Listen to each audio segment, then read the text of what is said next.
there's no real clear favorite here right now, so let's see what Iowa can do during that official visit. It's also out there that Aaron Eulis is going to be taking his official visit September 5th through the 7th.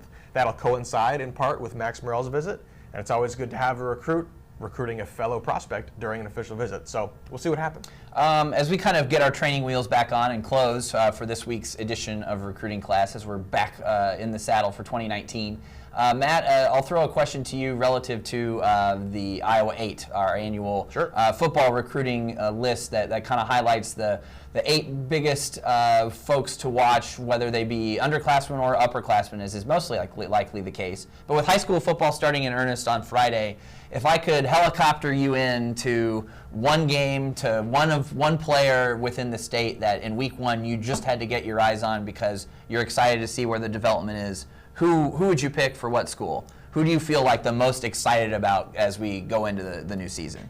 Well, I'm actually pretty lucky because it's going to be the game that I'm going to. It's lucky that it's close. Ankeny Centennial, Brady Peterson, the offensive lineman for Centennial, and then Brody Brecht, the receiver for Ankeny. Peterson had just a tremendous offseason. His stock boomed, wound up going to Iowa State, zoomed up all the way to number 6 in our in-state rankings. But I've just seen him work out over the spring and the summer. Haven't seen him back on the football field since last year. So I'm excited to see what he looks like on the football field.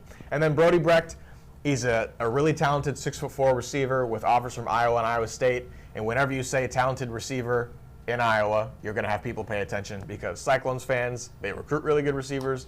Hawkeyes fans, they want really good receivers. So I'm excited to see what he looks like. I never saw him play live last year. I've only seen film, so intrigued. He's very fast for a 6'4" guy.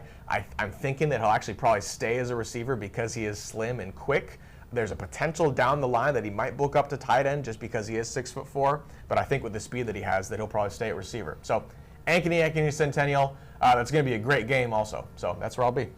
Well, Matt, thanks for stopping by, and thanks to you for tuning in. We'll be back again every Wednesday, God willing, during the fall. Follow Matthew Bain on Twitter at Matthew Bain, BAIN _. And that was another way to get those questions in. And again, there were plenty of you who were out there watching and